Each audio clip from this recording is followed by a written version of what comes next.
వరదల నేపథ్యంలో రాష్ట్ర వ్యాప్తంగా పంట నష్టాలు, సహాయక చర్యలపై సమీక్ష జరిగింది. మంత్రులు, కలెక్టర్లు, ఉన్నతాధికారులు పాల్గొని వివరాలు సమర్పించారు.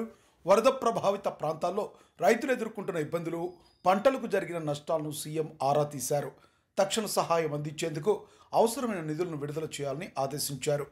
పేద రైతుల సమస్యలను పరిష్కరించేందుకు అధికారులు సమన్వయంతో పనిచేయాలని సూచించారు. బాధితులకు ఆహారం, త్రాగునీరు, వైద్య సహాయం వెంటనే అందించాలన్నారు. సహాయక చర్యలు నిర్లక్ష్యం ప్రదర్శించే వారిపై కఠిన చర్యలు తీసుకుంటామని హెచ్చరించారు.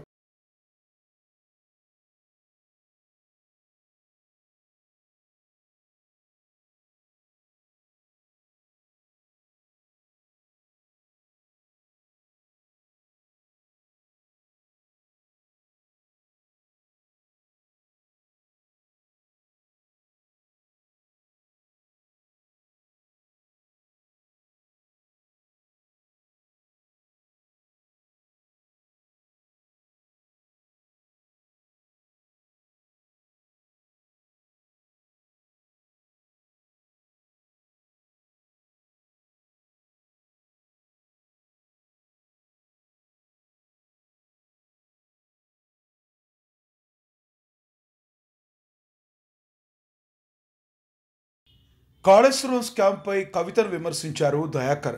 ఎమ్మెల్సీ అద్దంకి దయాకర్ మాట్లాడుతూ కాళేశ్వరం స్కామ్లో హరీష్ రావు, సంతోష్ రావుల పాత్రను కవిత కన్ఫర్మ్ చేసిందన్నారు. కేసీఆర్కు సంబంధం లేదని కవిత చెప్పడం విడ్డూరంగా ఉందని వ్యాఖ్యానించారు.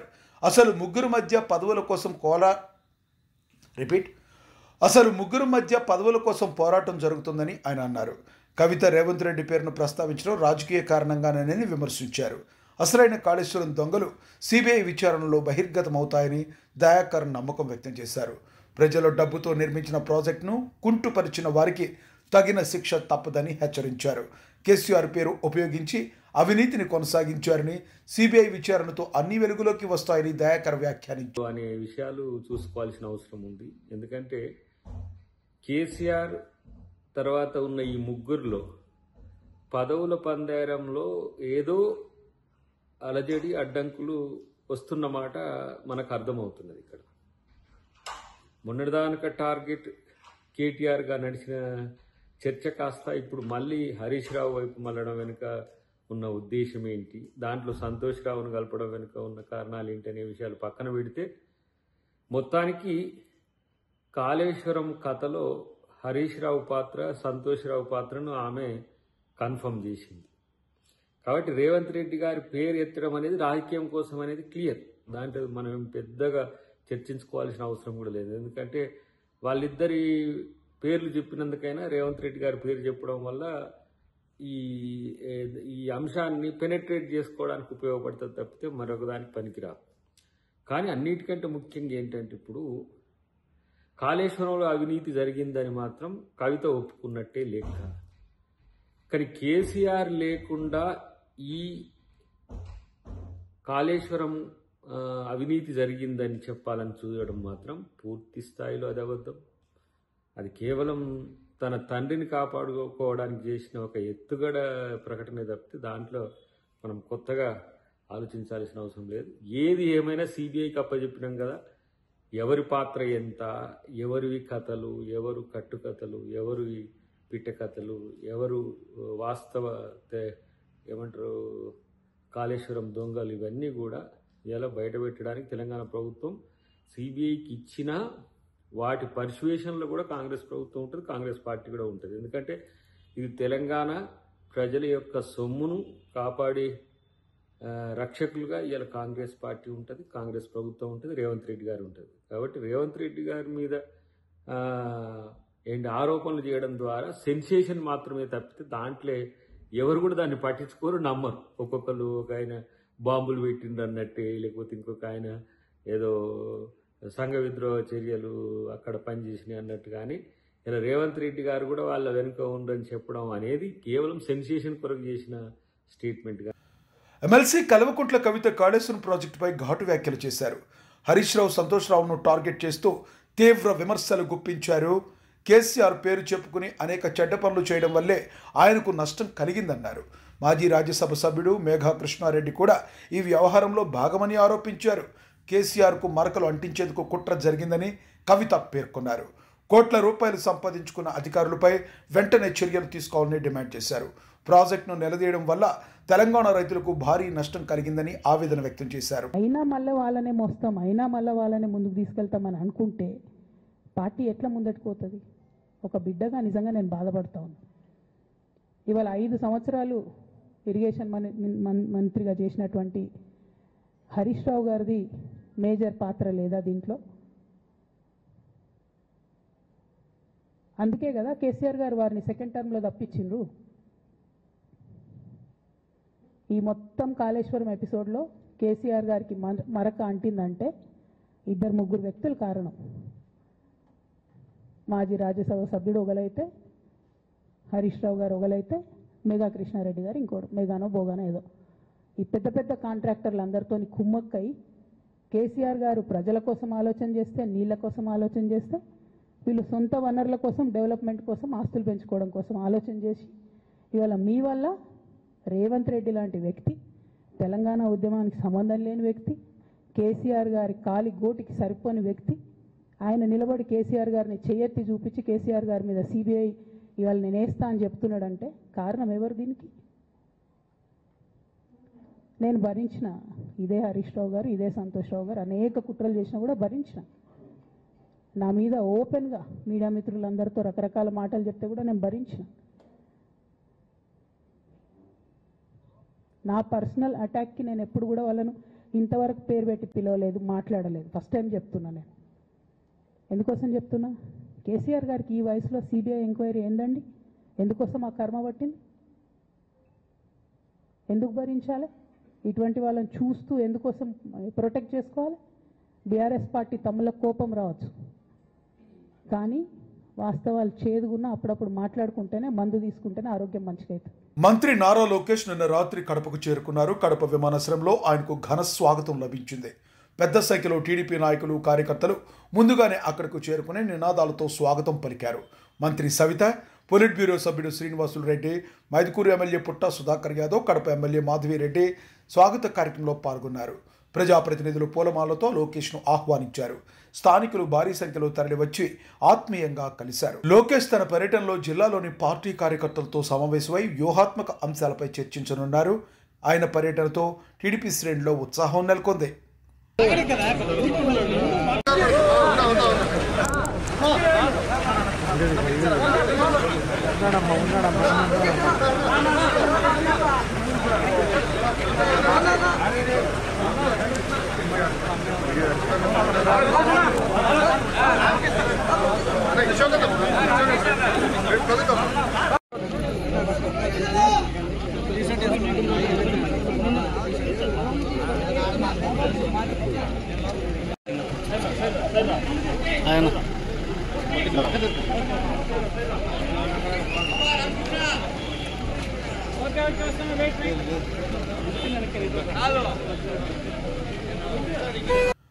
Anantapuram municipal corporation standing committee ఎన్నికలు ఏకగ్రీవంగా జరిగాయి.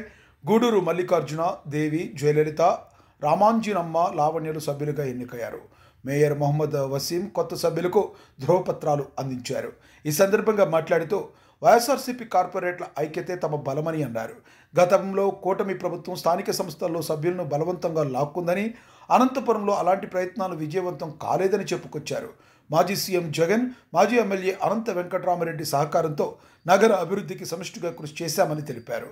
ఎన్నికలు ఏకగ్రీవం చరిత్రలో నిలిచిపోతుందని మేయర్ వ్యాఖ్యానించారు. స్టాండింగ్ కమిటీ ఇది ఒక చరిత్ర. ఈ యొక్క 5 ఇయర్స్లో జగన్మోహన్ రెడ్డి గారి సహకారం, అనంత వెంకటరామరెడ్డి గారి కృషితో వైసీపీ పాలనలో ప్రతి ఇయర్ కూడా మేము ఏకగ్రీవం చేసుకోవడం కూడా ఇది ఒక చరిత్ర అని మీ అందరూ తెలియజేస్తున్నాను. అదేవిధంగా ఎవ్రీ ఇయర్ కూడా ప్రతి ఒక్కరికి కొత్త వాళ్ళకి కూడా ఇవ్వడం కూడా ఇది కూడా చరిత్ర అని కూడా నేను తెలియజేసుకుంటున్నాను. గతంలో మనం చూసుకుంటే కింద స్టాండింగ్ కమిటీ అంటేనే వివాదాలు, భయప్రాంతాలు, ఎన్నికలు చేసి ఏ విధంగా ఇబ్బంది పడేవాళ్ళు కూడా మనం అందరూ ఒకసారి గమనించాలి.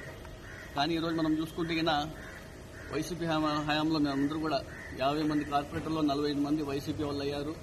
ఇదే ప్రభంజనం ఏ విధంగా అయితే మేము మొదట్లో ఉన్నామో అదే ప్రభంజంగా మేము ముందుకు సాగుతున్న విషయం కూడా మీ అందరూ తెలియజేస్తున్నాను. కూటమి ప్రభుత్వం అధికారంలోకి వచ్చిన తర్వాత ఇది సెకండ్ స్టాండింగ్ కమిటీ ఎలక్షన్ అయినప్పటికీ కూడా వాళ్ళకి బలం లేకపోయినా కూడా ఈరోజు అనేక విధాలుగా లాస్ట్ టైం మనం చూసాం.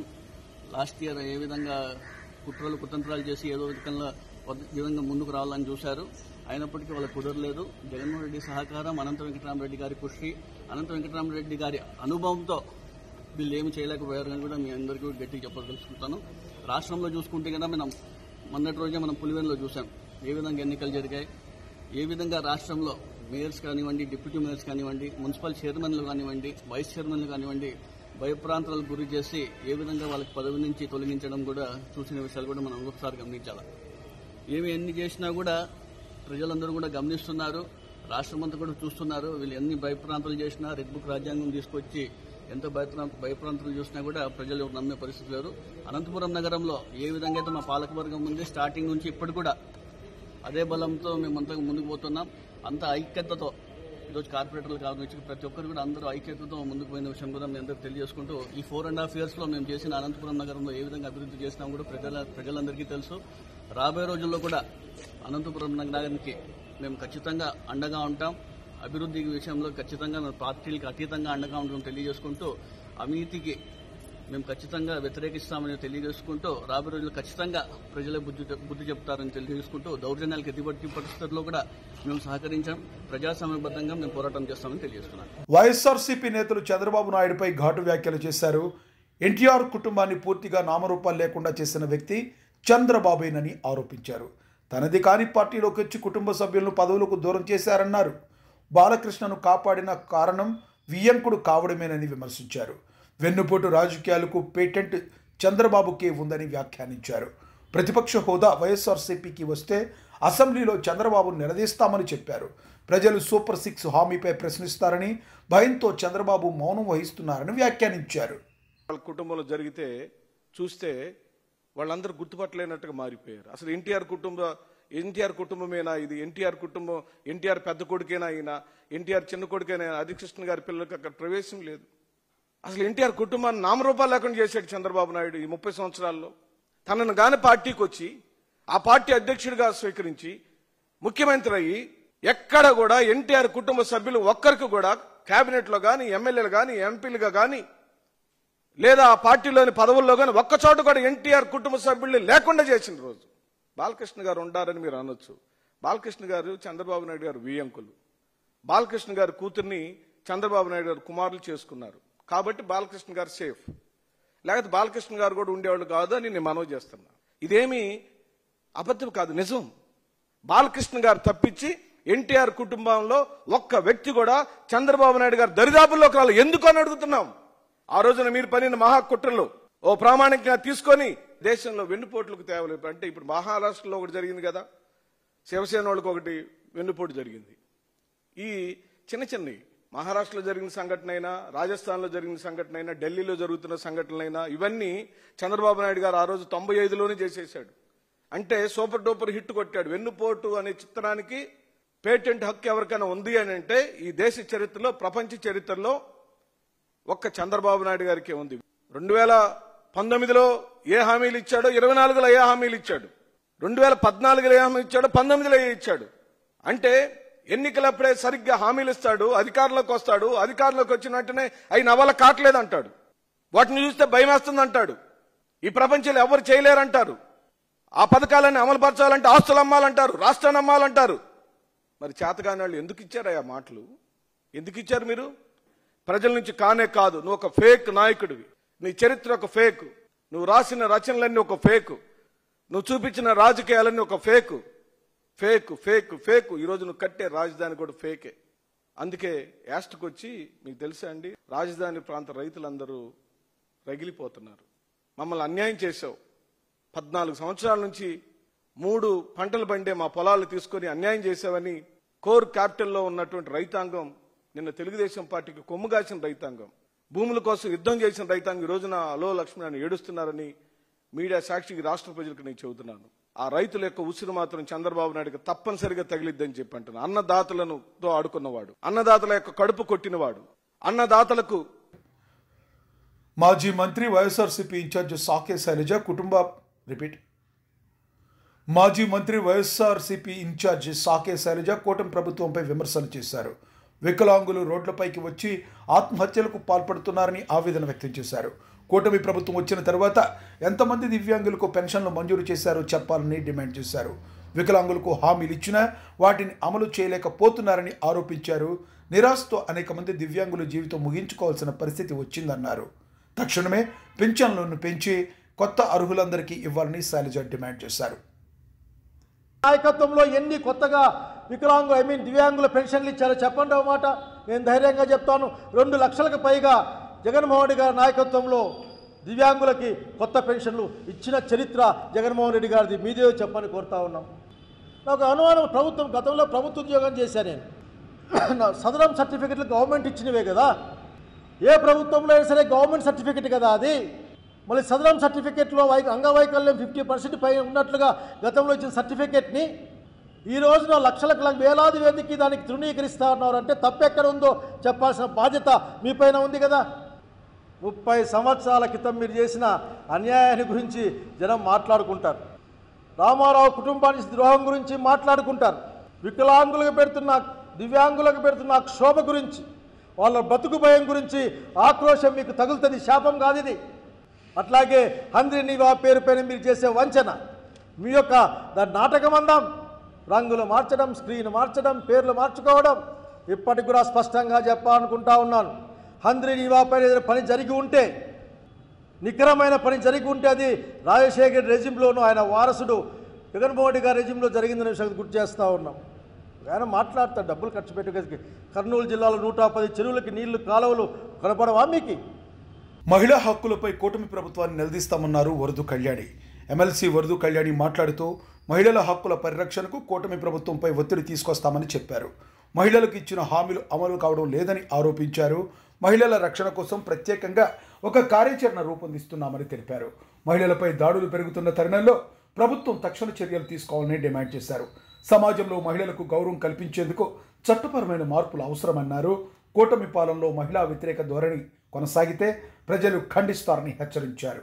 చేయడం కోసం ఒక కార్యాచరణ రూపొందించుకుంటూ ఈరోజు జోన్ 5కి చెందిన ఈ కడప జిల్లాకి రావడం జరిగింది. తీసుకుంటే గతంలో జగన్మోహన్ రెడ్డి గారు 5 సంవత్సరాలు ముఖ్యమంత్రిగా ఉండే కాలంలో మహిళా రక్షణ కోసం, మహిళా సాధికారత కోసం పెద్దపీట వేసిన పరిస్థితి మనందరము చూసాం. ఒక మహిళా పక్షపాత ముఖ్యమంత్రిగా జగనన్న 5 ఏళ్ళు పరిపాలించారు. ఇచ్చిన ప్రతి పథకంలో కూడా మహిళలే ఎక్కువగా లబ్ధిదారులుగా ఉండేట్టుగా మనం చూసాం. ఒక ఇల్లు ఇస్తే అది మహిళలకు ఇచ్చేవారు, ఒక పథకం ఇస్తే అది మహిళల పేరుతో ఇచ్చేవారు. అలాగే ఒక పదవుల్లో కూడా మెజారిటీ పదవులు మహిళలకే ఇచ్చిన పరిస్థితి మనం చూసాం. ఈరోజు తీసుకుంటే కూటమి ప్రభుత్వం మహిళల్ని ఎన్నికల టైంలో జగనన్న కంటే ఎక్కువ మేలు చేస్తానని మభ్యపెట్టి ఓట్లు వేయించుకొని 164 సీట్లతో అధికారంలోకి వచ్చి నెట్ట నిలువుగా ఈరోజు మోసం చేయడం జరిగింది. 15 నెలలైనా ఏ ఒక్క పథకం కూడా సరిగ్గా అమలు చేయని పరిస్థితి మనం చూస్తూ ఉన్నాం. సూపర్ 6లు సూపర్ హిట్ అని చెప్తూ ఉన్నారు.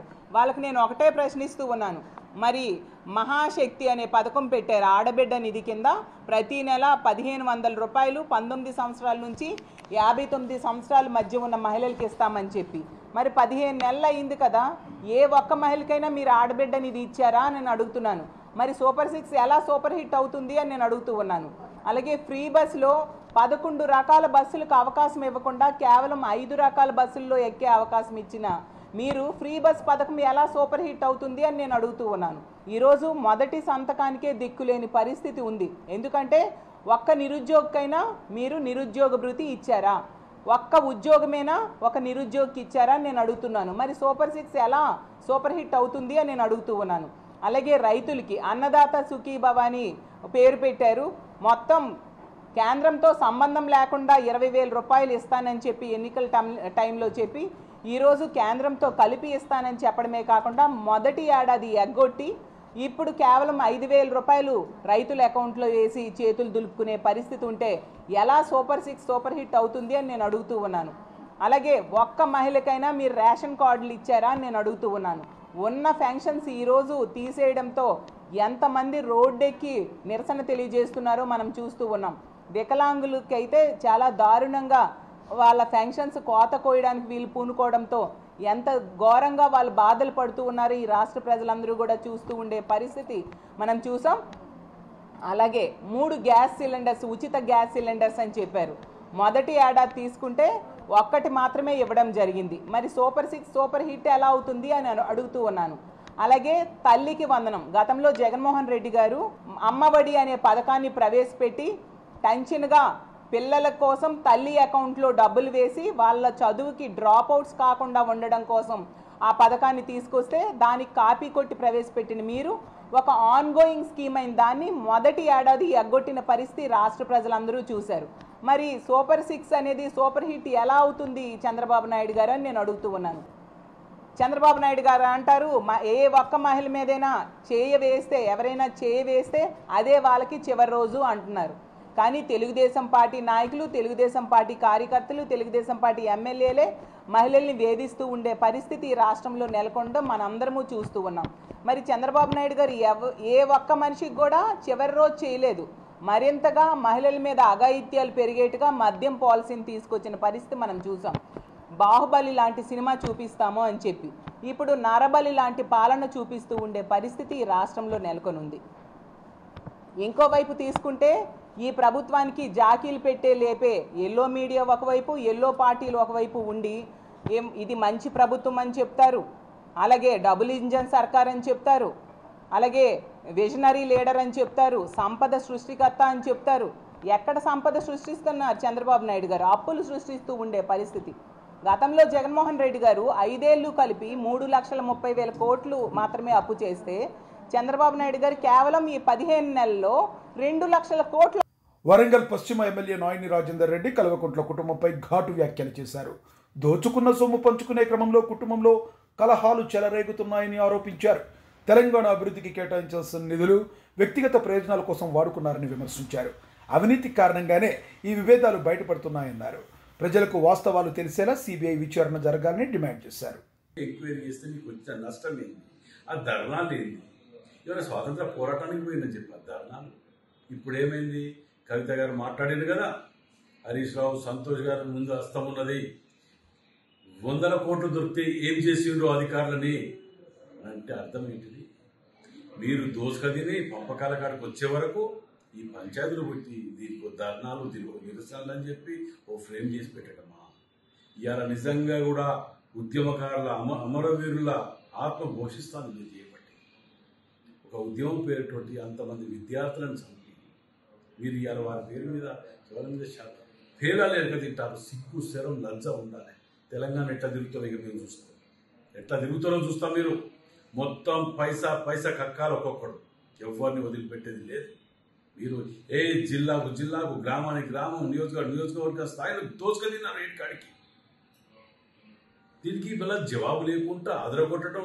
మీరు ఆ డబ్బులతోటి, దోచుకున్న డబ్బులతోటి యూట్యూబ్ ఛానల్ పెట్టి దుష్ప్రచారాలు చేసుకుంటా కాంగ్రెస్ పార్టీ 6 పథకాలలో ఇన్ని అమలు చేస్తుంటే కూడా చేస్తలేరు అని చెప్పి దుష్ప్రచారాలు చేసుకుంటా, ఎదురుదాడులు చేసుకుంటా, దొంగ అన్నట్టుగా వ్యవహరిస్తారా? మీరు అన్ని ప్రతి పైసలు దక్కిస్తాం. ఇంకా సిగ్గుశరం లేకుండా బీజేపీ తోటి కుమ్ముకైనా మాట్లాడుతున్నాం. ఎవరు మాట్లాడితే వాళ్ళతో కుమ్ముకైనా మాట్లాడుతున్నాం. ఇదా రాష్ట్ర ప్రజల్ని అసెంబ్లీలో చూడలేదా? అన్ని ఎవిడెన్స్లతో మా ముఖ్యమంత్రి రేవంత్ రెడ్డి గారు ప్రతిదీ కలెక్ట్ చేసి పెట్టారు. మేము కక్ష సాధింపు చర్య అనుకుంటే మీరు ఎవరు కూడా రోడ్ల మీద ఇన్ని రోజులు 2 ఏళ్ల దాకా తిరగలేకపోతారు. అది గుర్తుపెట్టుకోండి. ఇప్పుడు మాత్రం ఎట్టి పరిస్థితుల్లో ఇన్ని సాక్ష్యాలు, ఇన్ని సబూతులు మీ ఇంట్లోనే బయటకు వచ్చి. Hyderabad market committee vice chairman Kotla Srinivas మాట్లాడుతూ బీసీలకు న్యాయం చేయాలన్నది రాహుల్ గాంధీ సంకల్పం అన్నారు. ఈ సంకల్పాన్ని నెరవేర్చే బాధ్యతను సీఎం రేవంత్ రెడ్డి తీసుకున్నారని తెలిపారు. అసెంబ్లీలో బీసీలకు 42% రిజర్వేషన్లు కల్పించే తీర్మానం ఆ దిశగా కీలక అడుగుని చెప్పారు. ఈ నిర్ణయం సామాజిక న్యాయానికి నిదర్శనమన్నారు. బీసీ వర్గాల వారికి వారి వాటా రాజకీయ అవకాశాలు కల్పించేలా దీర్ఘకాలిక ఆకాంక్ష నెరవేరుతుందని చెప్పారు. కాంగ్రెస్ పార్టీ దీన్ని దేశవ్యాప్తంగా అమలు చేస్తుందని ఆయన నమ్మకం వ్యక్తం చేశారు. ఆ ఆలోచన సరళికి పదును పెట్టిన నాయకుడు మన గౌరవ ముఖ్యమంత్రి, అదేవిధంగా మన గౌరవ ప్రదేశ్ కాంగ్రెస్ కమిటీ అధ్యక్షుడు బొమ్మ మహేష్ కుమార్ గౌడ్ గారు అని చెప్పక తప్పదు. గత ప్రభుత్వము బీసీలకు కేవలం 50% అనే సీలింగ్ పెట్టి బీసీల జీవితాలతో చెలగాటమాడిన గత ప్రభుత్వానికి నిన్నటి శాసనసభలో చెంప చెల్లుమనిపించే విధంగా ఆ యొక్క నిబంధనను ఎత్తివేయడం, ఇలా రాష్ట్రంలో ఉన్న బీసీలందరూ కూడా సంబరాలు చేసుకుంటూ అంబరాన్ని దాటుతున్నాయి. ఈరోజు గౌరవ ముఖ్యమంత్రి గారికి నీరాజనాలు పలుకుతా ఉన్నారు. గౌరవ పిసిసి అధ్యక్షుడు పొన్నం ప్రభాకర్ గారికి కూడా ఈరోజు బీసీలందరూ కూడా మా అనుబంధ సంస్థగా కాంగ్రెస్ పార్టీకి ఒక అనుబంధ సంస్థగా ఈరోజు మారినంటే గౌరవ ముఖ్యమంత్రి రేవంత్ రెడ్డి గారు తీసుకున్న ఆలోచన, వాళ్ళ మదిలో పుట్టిన ఒక మానస పుత్రికనే ఈరోజు బీసీలకు 42% స్థానిక సంస్థలు, విద్య, ఉపాధి, రాజకీయాల్లో అవకాశం ఇవ్వాలని రేవంత్ రెడ్డి ఆలోచనకు ఇలా పల్నాడు జిల్లా పిడుగురాళ్లలో స్త్రీ శక్తి విజయోత్సవ సభ ఘనంగా జరిగింది. సభలో మహిళలు పెద్ద సంఖ్యలో పాల్గొన్నారు. వేదికపై మహిళా శక్తి, వారి సాధికారత, అభివృద్ధిపై నాయకులు ప్రసంగించారు. సమాజంలో మహిళల స్థానం బలపడేందుకు తీసుకుంటున్న చర్యలను వివరించారు. మహిళలకు స్వయం ఉపాధి, విద్య, రక్షణ అంశాల్లో మరిన్ని అవకాశాలు కల్పించనున్నట్లుగా తెలిపారు. పిడుగురాళ్లలో నిర్వహించిన ఈ సభకు ప్రజలు పెద్ద సంఖ్యలో తరలివచ్చి విజయవంతం చేశారు. విజయవాడ ధర్నా చౌక్లో సిపిఎస్ ఉద్యోగులు ధర్నా చేపట్టారు. వారంలో సిపిఎస్ రద్దు చేస్తామని హామీ ఇచ్చిన వైఎస్ఆర్సీపీ అమలు చేయక మోసం చేసిందని ఆరోపించారు. కూటమిని అధికారంలోకి తెచ్చి నమ్మకం ఉంచామని, ఇప్పుడు తగిన న్యాయం చేయాలని డిమాండ్ చేశారు. సెప్టెంబర్ 1న సిపిఎస్ ఉద్యోగుల విద్రోహ దినంగా పాటిస్తున్నామని తెలిపారు. పింఛన్ల భద్రత కోసం సిపిఎస్ రద్దు తప్పనిసరి అని పేర్కొన్నారు. పరిష్కారాన్ని సంవత్సరం లోపు ఇస్తామని చెప్పి ఖచ్చితంగా హామీని ఇవ్వడం జరిగింది. అయితే ఈ రోజు ఇప్పటి వరకు సంవత్సరం 6 నెలలు కావస్తున్నా గానీ కనీసం సిపిఎస్ ఉద్యోగుల్ని చర్చలకి కూడా పిలిచినటువంటి సందర్భం లేదు. గవర్నమెంట్ ఇస్తున్నటువంటి మెమో 57 అనేది ఇప్పుడు 16 రాష్ట్రాల్లో అమలు జరుగుతూ ఉన్నది. మెమో 57 అమలు జరగడానికి రాష్ట్ర ప్రభుత్వానికి వచ్చినటువంటి అడ్డంకులు ఏమిటని మేము ప్రశ్నిస్తా ఉన్నాం. గౌరవ ముఖ్యమంత్రి గారు, మీరు అన్ని పథకాలు అందరి జనాలకి మీరు మేనిఫెస్టోలో పెట్టిన పథకాలన్నీ కూడా అమలు చేస్తా ఉన్నారు. మీరు